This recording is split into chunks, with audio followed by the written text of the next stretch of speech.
What's up, guys? Welcome back to another video. In this video, I managed to get myself a glorious Model I. I will be reviewing this mouse and discussing whether it's worth it in 2025 or not. Anyways, let's get straight into the unboxing.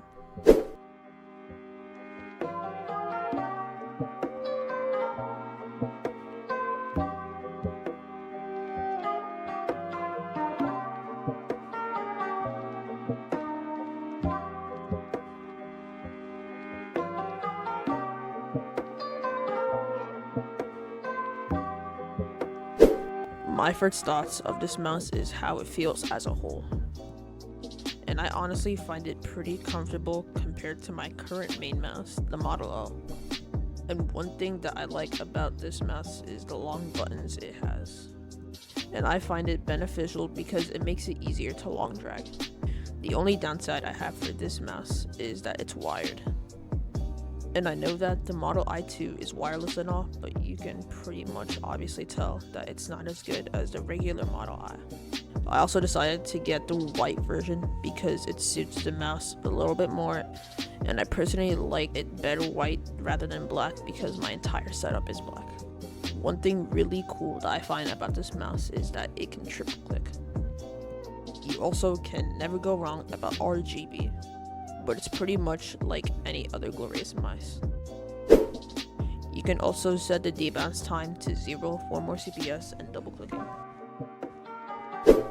With the debounce slider set to 0, I was able to effortlessly get 17 to 20 CPS while butterfly clicking. And ran 10 to 14 while jitter clicking and capped at 18. So in terms of CPS performance and build quality, this mouse is an A+. Now here's one of the main things when we talk about the word worth. Now I wouldn't consider this a budget mouse, but if you say a good budget mouse, then I would agree. Because most people should be able to afford this no problem. Also, I remember how this mouse was more expensive before, costing at around $50, but it's $38 on Amazon now. Also, something I forgot to mention is how light this mouse is despite looking this big, and it weighs around 69 grams. Also, this mouse is good for drag clicking in my opinion. Now, I'm not an expert, but it's definitely good because of the texture and long buttons. One thing that is important is the buttons and how heavy the clicks are. The clicks are pretty heavy, but I've gotten used to it because I've been using the Model O a lot. But if you're going from a mouse that has light clicks to the Model I, then just remember the clicks are slightly heavy, making it less easier to jitter click compared to other mice like a Razer Viper Mini. But if butterfly is your main clicking method, then glorious mice are always really good.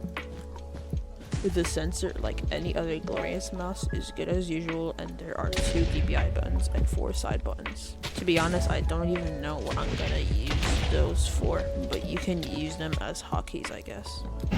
And they are swappable. Here's a quick sound test.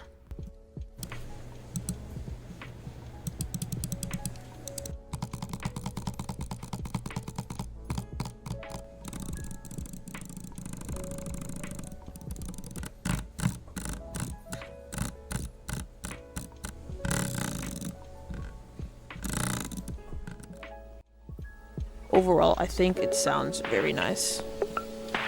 The mouse feet are also good and glides well with my mouse pad and should work well with any other mouse pad. Well, that pretty much concludes this video. Overall, I love this mouse and I think it's super cool. And everything about it is great. And to answer the question, is the Model I worth it in 2025? Yes, absolutely. But it all comes down to your preferences, such being if you want to jitter click better. There are better mice to jitter click than the Model I, and better mice to drag click with, like the Roccat Cone Pro or Bloody A70/60. But if you're looking for a cheap mouse that's good all around, then definitely the Model I is your choice.